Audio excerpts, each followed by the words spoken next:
Hi, friends and listeners. Welcome to Egg Meets Sperm, the podcast. We are very excited to have you back today. And as you know, this season is focused on real life women, real life stories of women who have been on the fertility journey. And these women are just here to share their heart, share their spirit, and share what their journey has been about and what their journey has been like. So I'm really excited to have one of my patients here today. Um, their name is Mia Kota Taylor. She's a two-spirited woman whose ancestors are both indigenous and immigrants to this continent. They are a settler, resettled as a result of choice, slavery, and the trails of tears.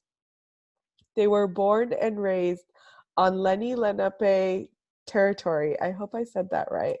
Yes, Uh, you did. known in dominant culture as Brooklyn, New York. They currently reside in Chichenyo. Chochenyo Ohlone land, territory colonized and renamed by imperialists as Berkeley, California. Mia Kota is the founding director of Fierce Allies, a thriving, integrated, multicultural network of individuals, groups, and movements embodying the Fierce Allies practice of change and catalyzing dynamics of power and privilege towards equity and justice. And because this might be new for some of you, the pronouns that Mia Kota opts to use is we, us, ours, or they, them, theirs. And I just want to make sure that we clarify so that if any of our listeners are new or unfamiliar with this language, they can get familiar. Welcome, Mia Kota. It's so wonderful to have you here today. Thanks for having me. It's a pleasure to be here. So we've been in connection for many years in community. And it was a couple of years ago that you reached out and said, hey, I think I want to have a baby. Can you help me? So tell me a little bit of where you were in that time in your life, what was going on, what was the vision that you had for this family that you were going to create? Sure. Um, you know, I I think I lost a fair amount of time in the journey to motherhood, trying to fit into the conventional box of marriage and husband or partner, and when I turned 40, I finally realized I was never going to fit in that box, and that box was actually undermining the prayer that I had to become a mother. So I decided I wasn't going to do it in a conventional family. I was going to do it in we'll just call it non-conventional for this moment, and really doing it in community with my closest friends and family, chosen family in particular, and that the partner. I was clear, at that point in my life, I'm pretty independent by the time I got to 40. And I've been kind of doing things on my own, making decisions on my own. I was like, I'm not ready to invest my time into trying to find a partner. I want to invest my time into pulling together a family to raise the child as the primary objective. Mm. And so I started asking around for among my male friends if people would be willing to donate sperm, and that was a fun and hilarious journey, uh, and a really beautiful one. It was really nice to recognize that there were people in my life who I wanted to be in my life for the rest of my life.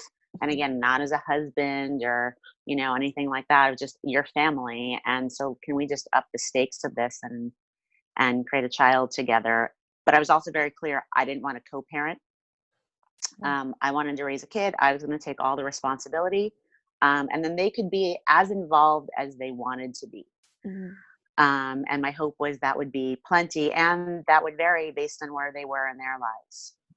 So started that process. Eventually, I landed on a particular friend who was the first one who said yes and actually really wanted to say yes and wasn't, sort of confused by the invitation. And we started trying on our own I think for about 3 months before I contacted you. And we weren't, we didn't have any results. And it also became clear during that time that I had fibroids, and Mm, I had fibroids before.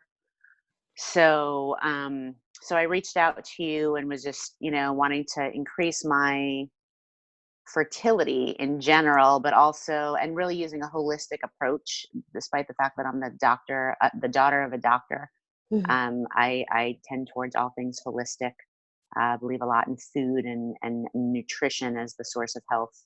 And yeah. so reached out to you to see how you could support us both in the navigation of the infertility challenges of fibroids and anything else that might be complicating things. Mm-hmm. Mm-hmm. Yeah. So remind me, how old were you when you first began that journey? Well, began trying with your support. Hmm. Yeah. I guess, let's see, I feel like I was 2 years ago, would you say? I think you were 42. I'm 45 now. Yeah. So I think it was 43. 43. Okay. Yeah. Okay. Yeah. Yeah. And so you had these fibroids, but how did you feel in your body before coming in? Yeah. I was worn down.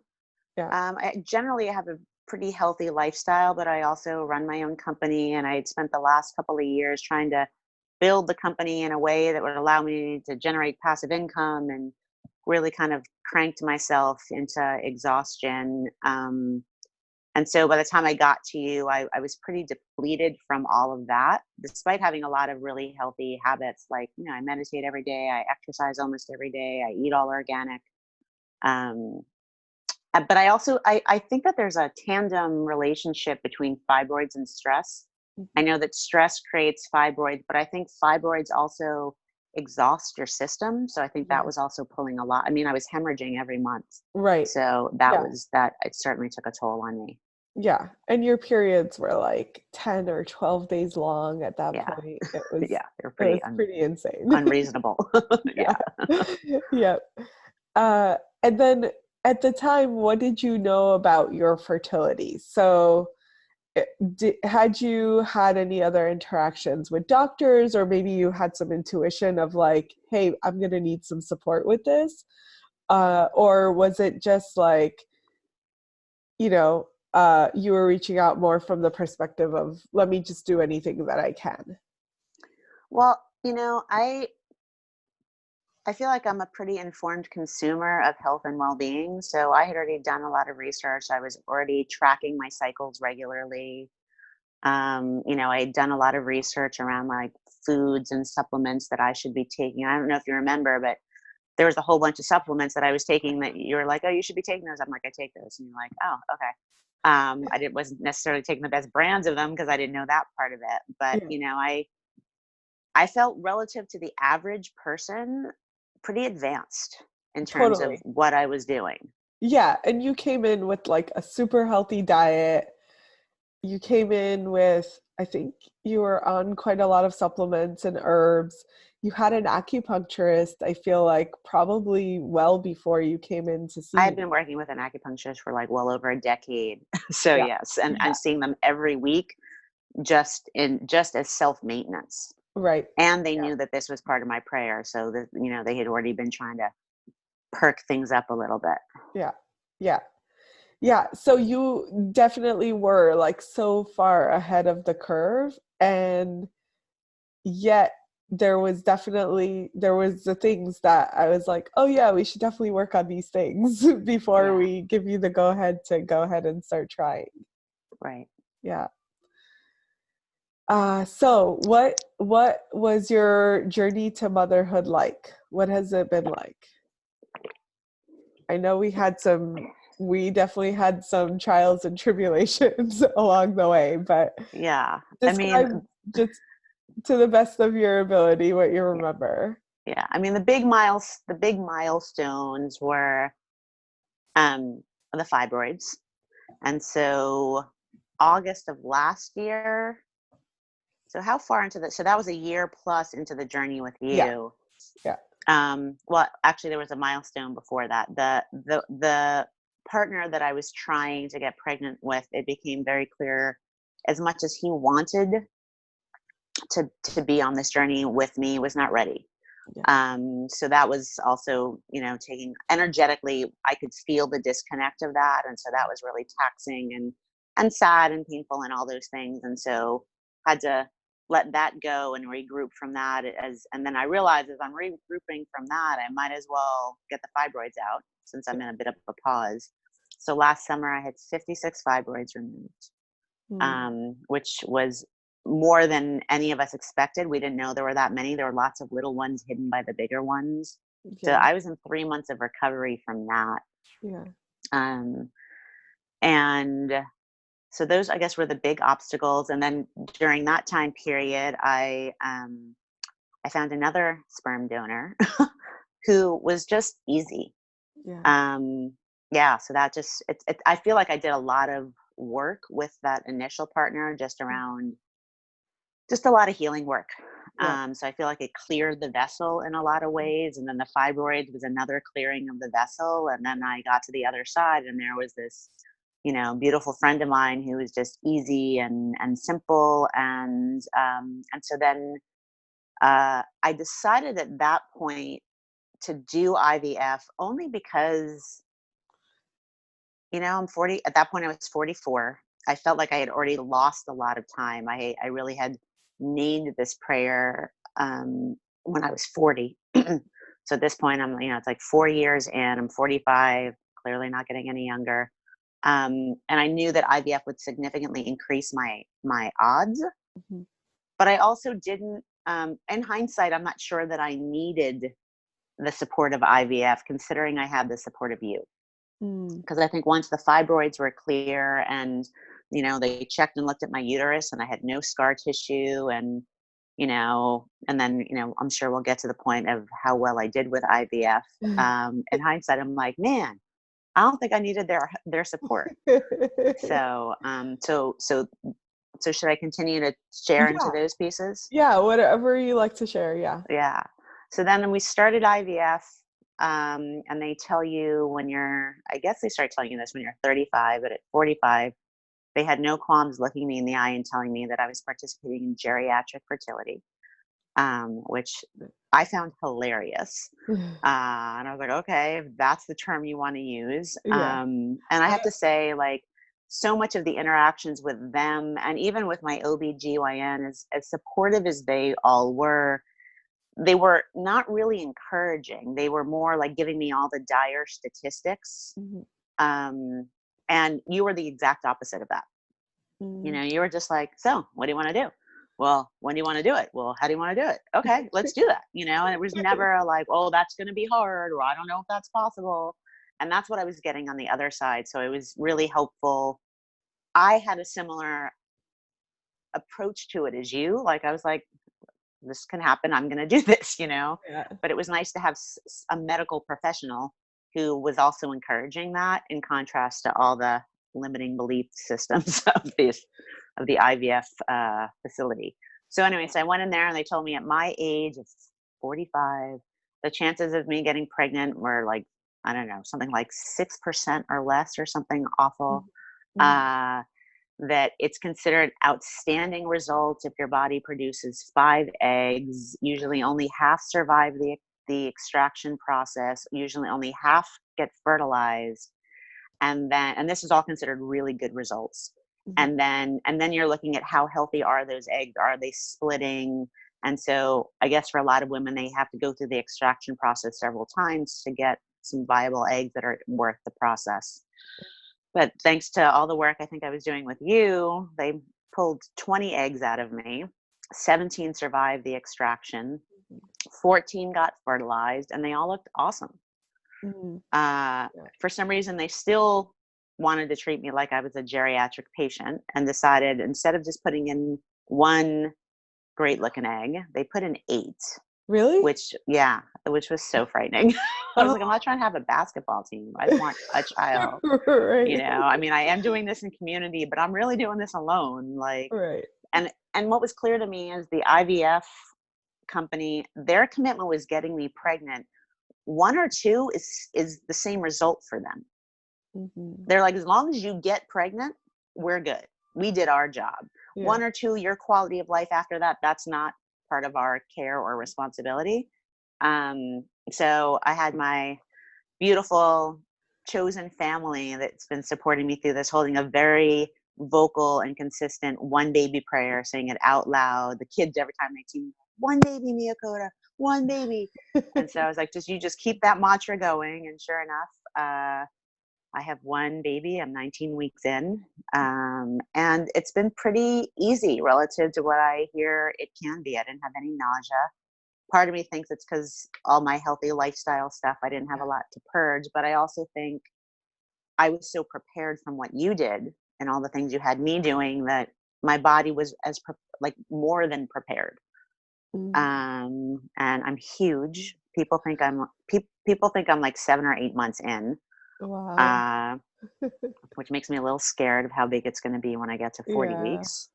But other than that, it's been pretty easy. Yeah. Yeah. What an amazing thing. There's so many things that you said in there. The whole geriatric pregnancy thing, so my OBGYN said the same thing to me. I think I was pregnant when I was 37, 38. And this OBGYN was pretty much like, oh, since you're geriatric. And I was like, I'm a doctor. I can understand this language, but please stop using it with your patients. Like, this is not a healthy way to look at pregnancy, maternity, motherhood. Like, it's not a patient-centric approach. no. That was about them. Geriatric helps them put you in a particular class of needs and services. Yeah. But they lost complete sight of the patient. Yeah. Yeah, exactly. And she basically turned around and said, oh no, we are required by the insurance companies to tell you this, because then if something were to happen in pregnancy, they can turn around and say, well, we told you were geriatric. Like, it's just amazing. So the whole system, I feel like, is really set up for women to have babies much younger. And I think that we're in a new age. Like, women are choosing to have babies later in life, and that should be okay. Like, I don't see any reason why that's not acceptable, quote unquote. Not that it needs to be accepted by anyone except ourselves, but I think that there's a huge cultural shift that still needs to be happening in the medical world it hasn't caught up to what women actually really want to be doing with their lives. So yeah, and I think that I've shared your story with a few other people who are on the fence about, like, do I want to be a solo mom by choice, And so tell me a little bit about, like, that decision-making process, because I feel like it can probably help lots of other women who are in their 40s, or maybe like just getting to 40 and saying, do I want to spend the next few years waiting for the right partner? And then, like, who knows when that person will be ready? Yeah. Or Right. do I want to just go and, like, do this on my own? Yeah.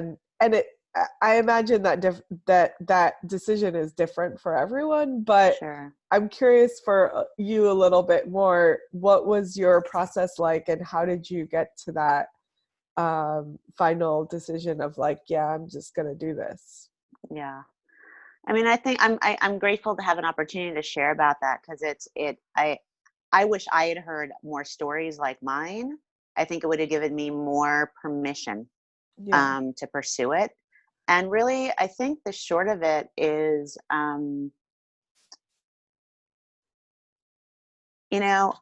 the love that lives within me is pretty huge. Yeah. And over the course of my life, I've come to recognize that conventional nuclear monogamous relationships don't work for me.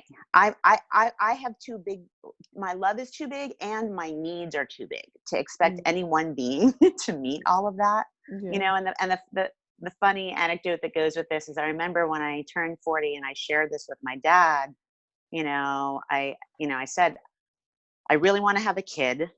Having a partner is not something that I'm actually that interested in. I feel like I have so many partners. Some of them are, sexual. Some of them are lovers. Some of them, my friendships have a level of intimacy that I have a lot of friends wish they had with their husbands and wives, Yeah. and so I'm like, I feel really satiated in this way. So I think I'm going to pursue having a kid, quote unquote, on my own with a friend. And then I'm going to, take sole responsibility. And it's nerve wracking to tell your father that. My father is old school conservative doctor, and his response was literally, "Oh, thank goodness."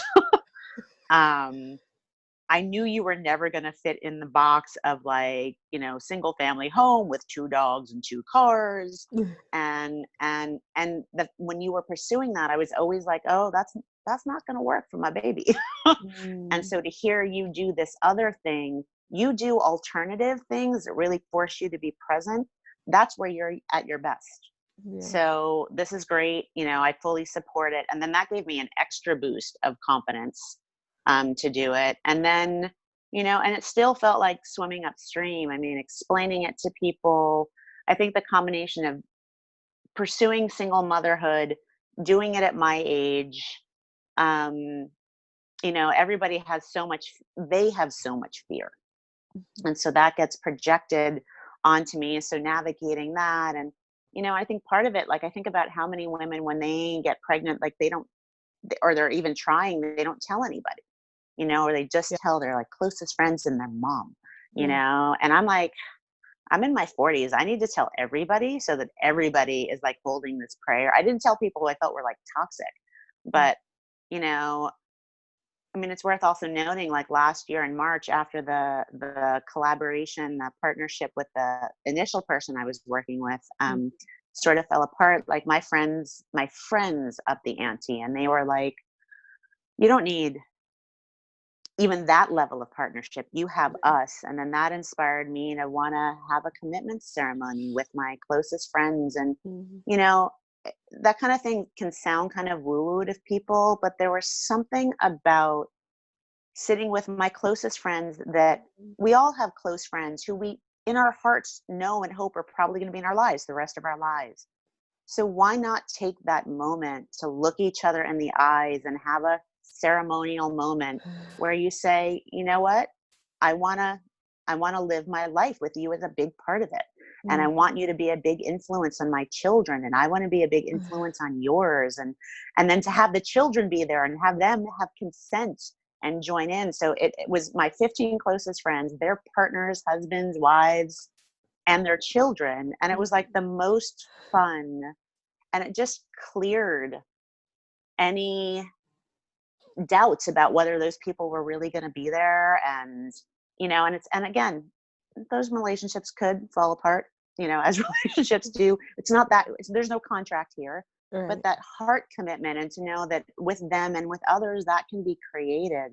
Yeah. So all of those things just sort of opened up the journey for me. And I think the last thing to say is, part of what shifted me into that decision was recognizing that how much the desire to have a child was influencing how I was dating. Mm, And so, I felt like I was dating people that with the thought of whether or not they'd be good parents, which mm. is not a good initial conversation to have on the first date, or even the 10th date. Right. And so it just it freed me from the constraints of that. And then even my dating relationships, like I would often say in a first date, like, "Hi, my name is Mia Kota. I'm single, blah, blah, blah. And I'm trying to have a kid, and I'm not trying to have a kid with you."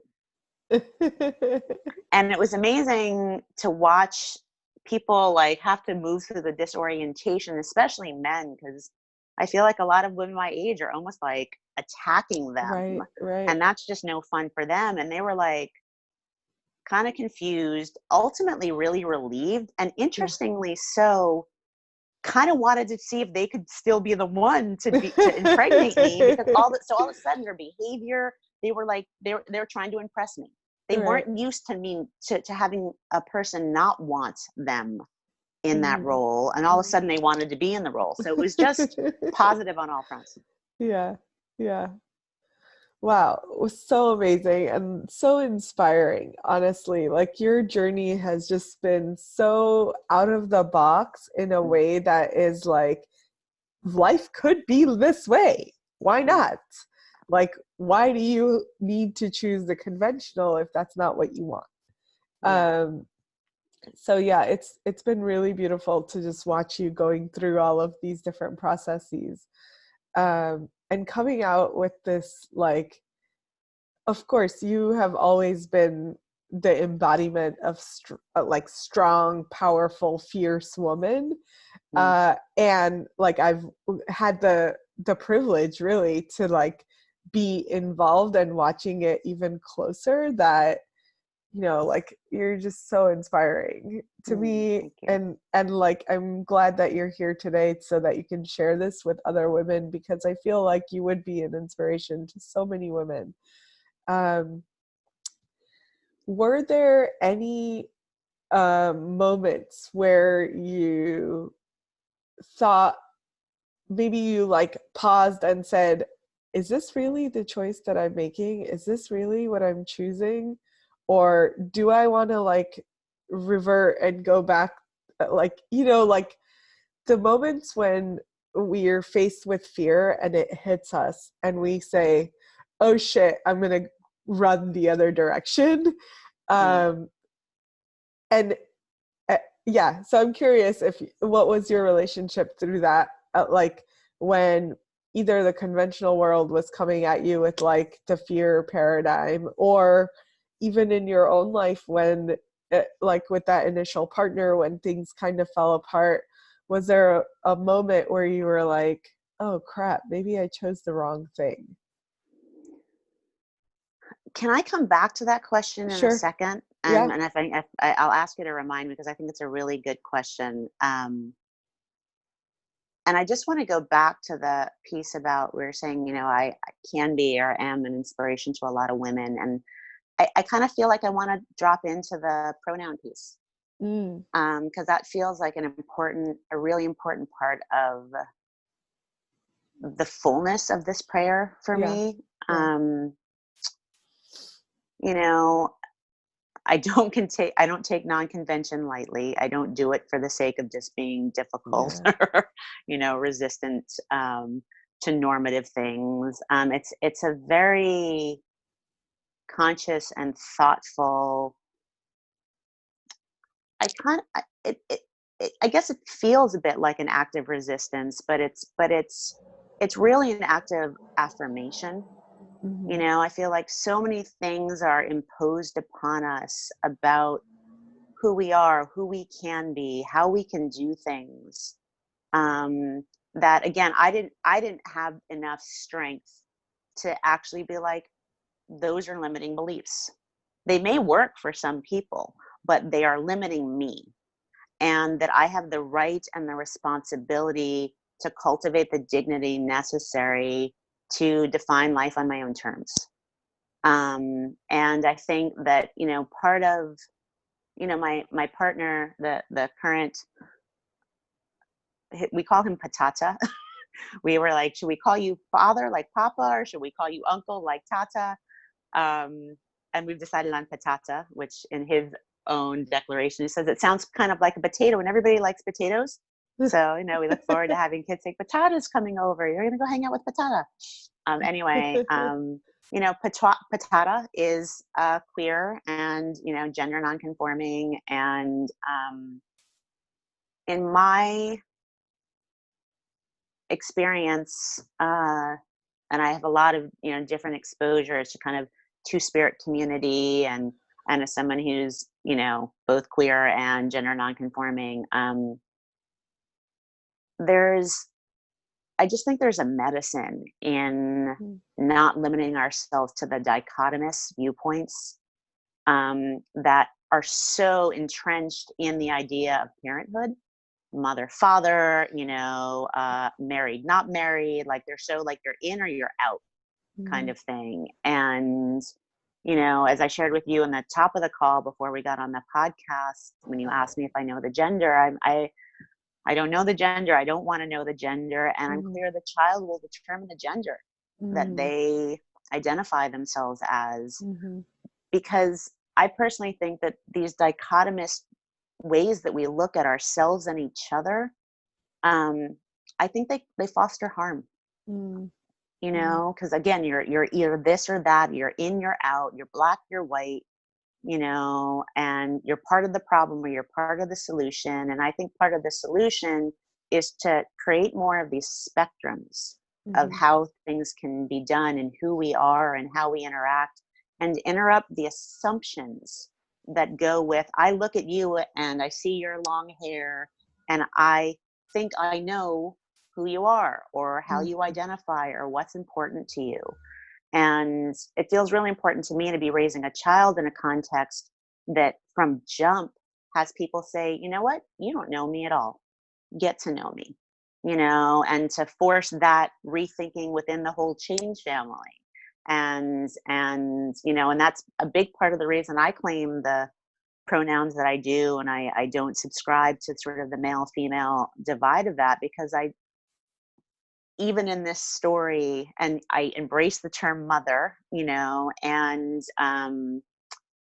and I think I'm so much more than a woman getting pregnant. There's so much more going on here, and that doesn't undermine other people's ability and right to claim woman as this powerful, potent thing that it is. But I just wanted to just take a moment and just name how much this journey both gave me permission to claim that, and my choice to again not follow normative has really given me permission to then do that in all the other aspects of my life. Mhm. And now Wow. we can revert back to your question. Yeah. No, thank you for sharing that. That's beautiful. Yeah. Um, so the question again was around fear, and did the fear that other people were kind of throwing out at you ever cause you to stop and want to run away? No. Mhm. I mean, I think partly because my work, my company is called Fierce Allies, and we often talk about fear and discomforts as the gateways to change. Mhm. And so when you're confronted by fear or discomfort, you can walk away and run the other way, or you can actually be like, oh, that's the invitation to do something different. Mhm. So I have a really uh, powerful relationship to fear. To me, Mhm. it's very compelling, Mhm. which I think for a Mhm. lot of people is odd. It's a practice I've cultivated. It's a Yeah. practice we teach and cultivate in our work. But Mhm. I was just clear, like, oh, those are points of resistance that if I can stay present and in my heart and move through that, I will be more resilient at the back end. So bring it. And Mhm. so that's been very consistent. And I think it's one of the things that also comes with pursuing motherhood at a later point in your life. Mhm. I've been through enough of those points of contention that I'm like, okay, so it's not going the way I planned it, but so has like 9,000 million other things, and when I stayed present in those, I always found the divine order of it all. Yeah. And so how do I just keep looking for that and trusting the process? Yeah. Yeah. And I think that that's a really great like that balance between fear calling you to open and then landing in trust.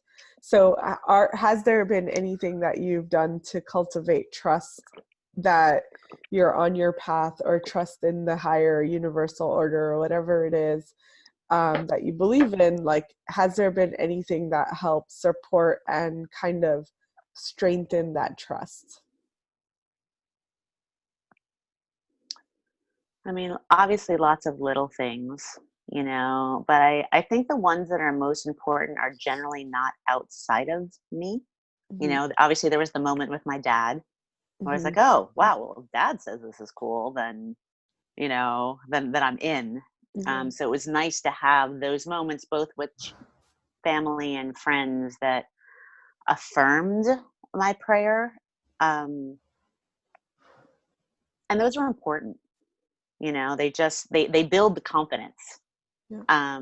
But I think the pieces that are most important for me is, as I said, I have a strong meditation practice, and, I still do yoga pretty much every day, and Mm-hmm. embodiment, which to me is much more than, being fit, is really where I drop into to see how I'm doing, number one, and really what's true to me. I have to drop a little bit below the dominance of my head. I'm, well educated and all of that, so I can easily lead with that.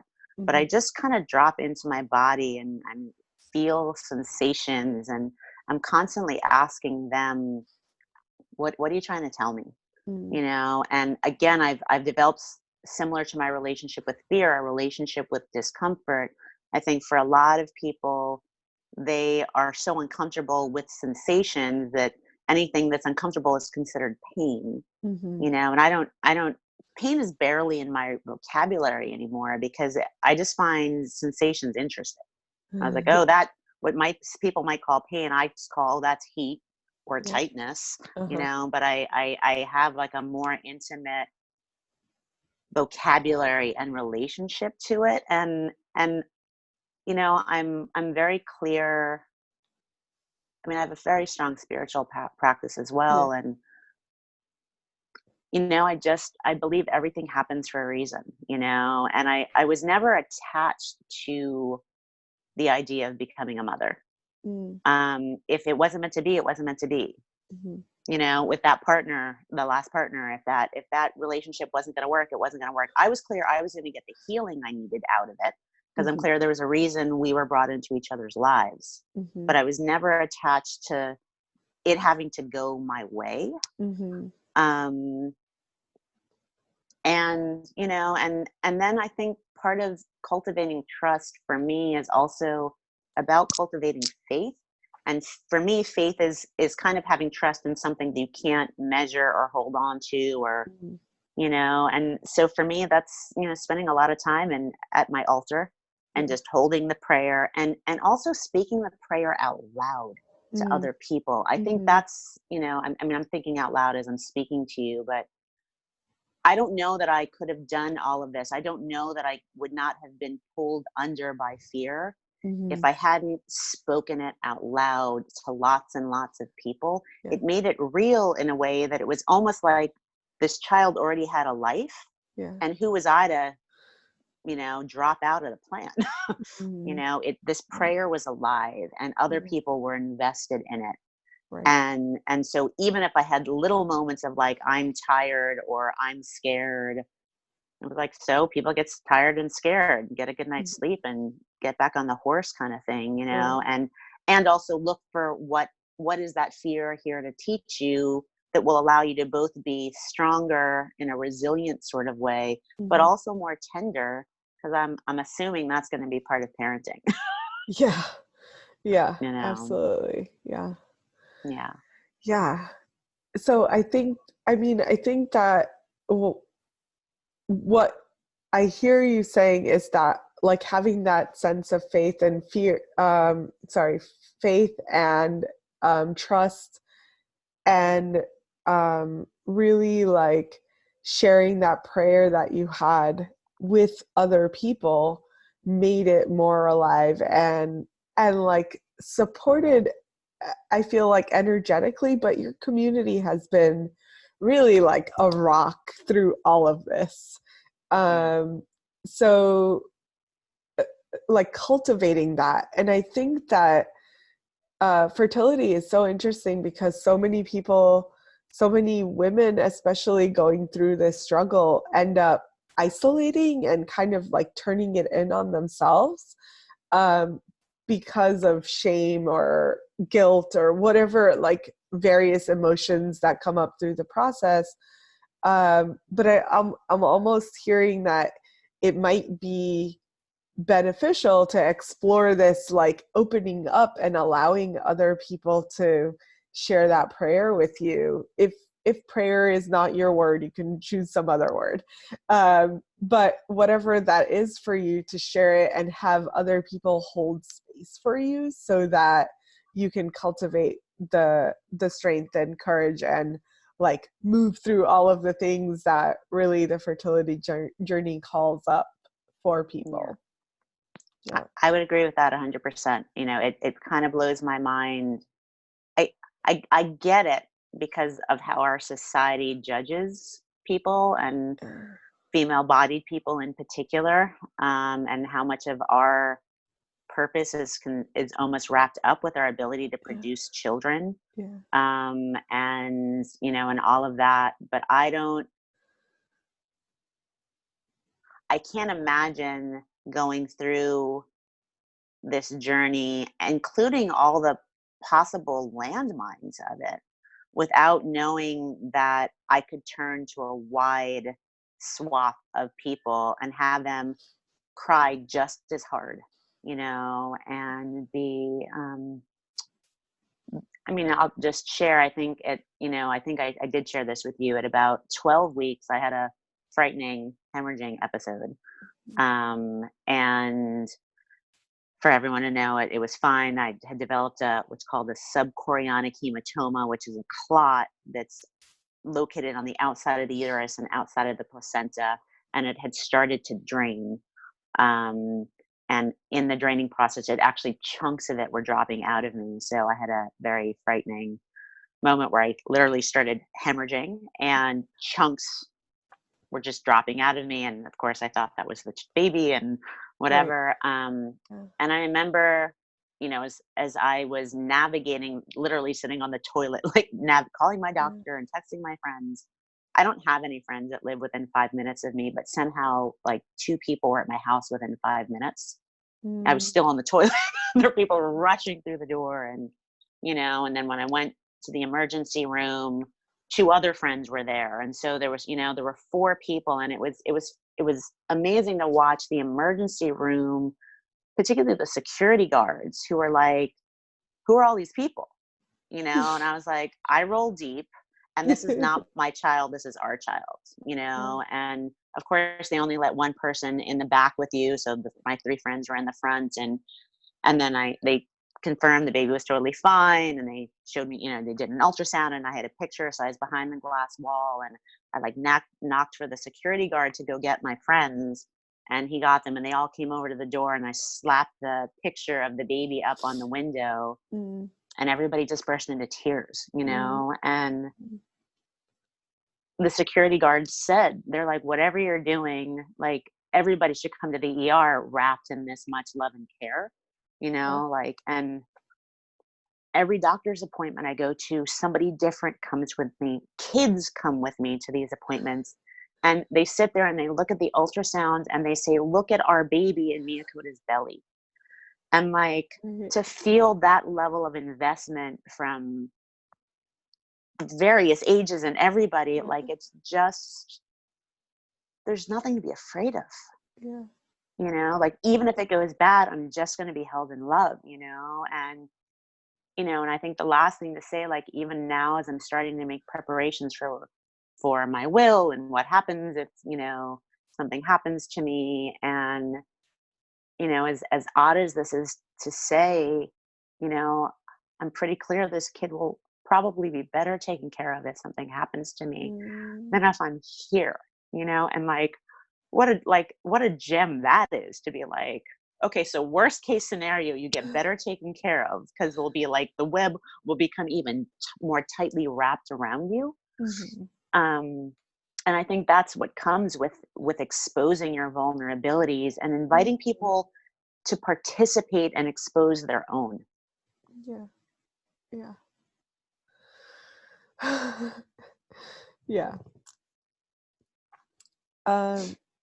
Wow.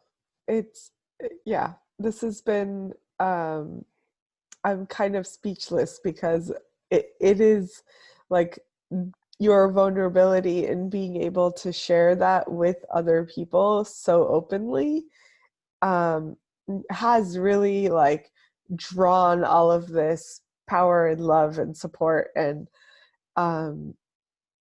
you know, and I feel like you've spent years and years and years cultivating all of this, so it's not like it happened overnight. But I also feel like this is like, especially fertility, children, motherhood, like in traditional societies, we held this as a tribe. It wasn't like we were going to be in isolation in our own little family unit having a child. It was very tribal.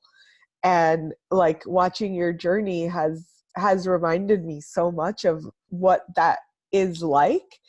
Um, and like all of us can take some gems from this and like have it cultivate in our own lives. So I really appreciate for you to be sharing this.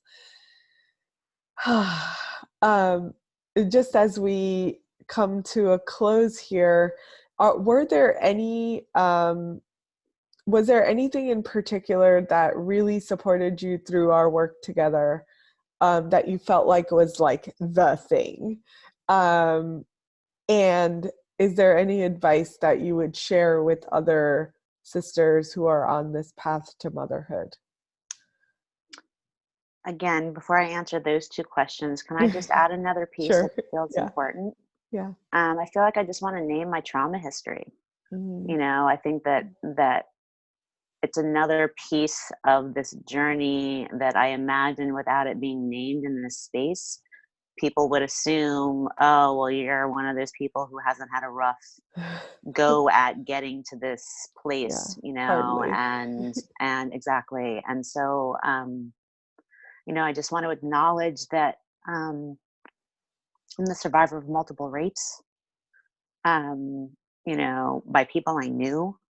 Mm. One of those times I was gang raped under the date rape drug. And so a big, I'm also the descendant of multiple generations of rape, Yeah. countless generations on one side of my family in particular. And I'm very clear that, you know, and this may sound weird to folks who don't have a faith-based practice, but I'm very clear. I was raped because my ancestors were raped, and it needed to be healed Yeah. in a different way for it to not keep being passed on to future generations. Yeah. So I'm clear that a big part of this journey is my accountability to my ancestors, Mm-hmm. um, both past and future ancestors. Mm-hmm. Um, and and there's so many other pieces which we could fill a whole other podcast interview with what is involved in that. But I think the most important piece that relates to this conversation is through my healing, the importance of me claiming that I deserve to be loved, Mm-hmm. and that all those things that happened to me, while I'm very clear I would not be who I am if those things had not happened to me. So in many ways, in many, I don't even think there is any way that it's not true. I'm I'm grateful that Mm-hmm. those things happened to me, because I really love who I am right now and Mm-hmm. how I'm living my life. And I would not be me doing this had they not done to me what they did. And so again, the divine order of it, you know, like resistance, pain, suffering, fear. What am I, how can I turn this into resilience or Mm-hmm. tenderness or strength, you know, or the combination of all of those. And so that's been a constant thread through this as well. And so I just want to really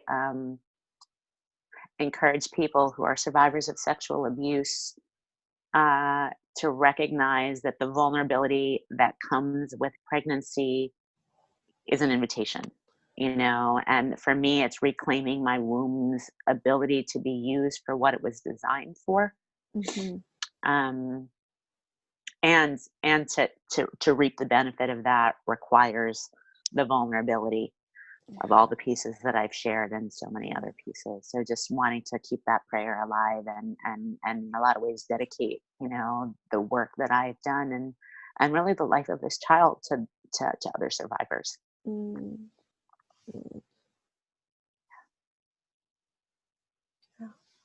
Thank you. And then in response to your two questions, I mean, I think the two biggest things, well, three things. One, you were so comprehensive in troubleshooting my system, and we didn't talk a lot about, some of the challenges, but I had all kinds of, thyroid imbalances and other nutritional deficiencies. It was like kind of like playing whack-a-mole with my blood work. Mhm. And first of all, some of those things I don't even know that they would have been picked up by my doctors, because they were doing very superficial testing Mhm. about where I am and what I needed. And so it just felt so comforting to have your approach be so comprehensive. We, Mhm. we covered everything. And it's nice to have that level of confidence, and even to find all the things that were just slightly tweaked and to get them in alignment, which again, I think is why I produced 20 eggs and 17, 14, blah, blah, Yeah. blah. And, had no nausea, like that this has all been easy. So that piece is invaluable. And I share that not just with women, but I kind of wish there were some medical doctors listening, like, it makes a huge difference, that level Mhm. of comprehension. Secondly, again, the piece that I know you were knowledgeable about all the statistics, about chances and possibilities, but that's not where you invested energy. You invested energy in what's your prayer, Mhm. and okay, well, let's do that. And never made false promises, but you really contributed to hope, and possibility in a way that I feel like the entire medical industry did not. Um, and then I think the third piece, which, for people who think that their journeys may, I know your initial package is not as long as, Mhm. doesn't generally cover this long of Right. a journey. Um, your commitment to staying with me through it all, Mhm. because obviously with the partner dropping out, like there were a lot of moving parts, Yeah. and I know it had gone beyond the initial scope of care, and just your commitment to, making sure that I kept getting the care that I needed, and working with the increased finances that I was taking on with IVF, and continuing to make it accessible to me. I really do feel like you were a partner Mhm. to me, mind, body, and spirit, through this whole process. And I didn't feel that way about any of my other medical professionals. So it was Mm. nice to have someone who had so much experience and knowledge, um, coupled with so much passion and care. So thank you Yeah. for that. Oh, thank you. That's Yeah, beautiful. yeah. And any advice that you would like to share with others on their path, who are on their path to motherhood, parenthood, really? It can be for men or women. Yeah. Um, I think the only piece I would add is, I just want to figure out the best way to say it. Don't give your power away. This is your journey, and all of these people, Dr. Ohm and your OBGYN and anybody else, IVF people, they are tools in your healing, pursuit, gestation process. And so, be informed, ask questions, demand that they see you, and hold your prayer. Don't let someone else define what it is or what it can be or how it can be pursued. Mhm. Um, and and I have found that that's empowering to me, but I think that we can slowly have an impact on the medical industry and how they relate to us as patients, and maybe stop looking us in the eye and calling us things like geriatric, Mhm. and find a way that can both medically categorically put you in the right place for insurance purposes or whatever, but can still be affirming of the fact that, like, you're a human being that's creating a human being, and like Yeah. that's just profound. Yeah. So claim your power, own it, don't give it away. Beautiful. Yeah. Thank you so much for all of this. Like, you've just been so open and so giving of your journey, your process. I know that a lot of stuff is potentially hard to share, but we really appreciate you being able to share it. And like, I can't wait for people to listen to this. Like, yeah, just, I hope that we can reach hundreds of millions of women, and really, like, men, women, I don't really care, but people that need to have this information and to hear your story, because it's just so powerful and so beautiful. And and like, what I would say about you is that you have just walked through each part of this with so much authenticity. Like, I could see the moments that were hard, and you were in it, and at the same time you were in it with this, like, faith that you were going to come out on the other side. um and like allowing me to hold the space for you, and like hold your hand in some ways through the whole journey. But just the ups, the downs, the ins and outs of all of it, you have just been graceful. And I can't wait for this child to have you, the family, the community, to be like growing into, because I know that the world that this child is coming into is going to be beautiful for it. Thank you. I appreciate that. I very much appreciate all that. It's been, I, I wouldn't trade in a moment of any of it. It's all, gotten us to this moment, and makes everything that is here, makes me appreciate every piece of it. So thank you for your role in that, and for all the trials and tribulations that came along the way. Thanks, Creator, for sending those our way. Indeed. Thanks, everyone, for listening in, and we'll see you next time on Egg Meets Sperm.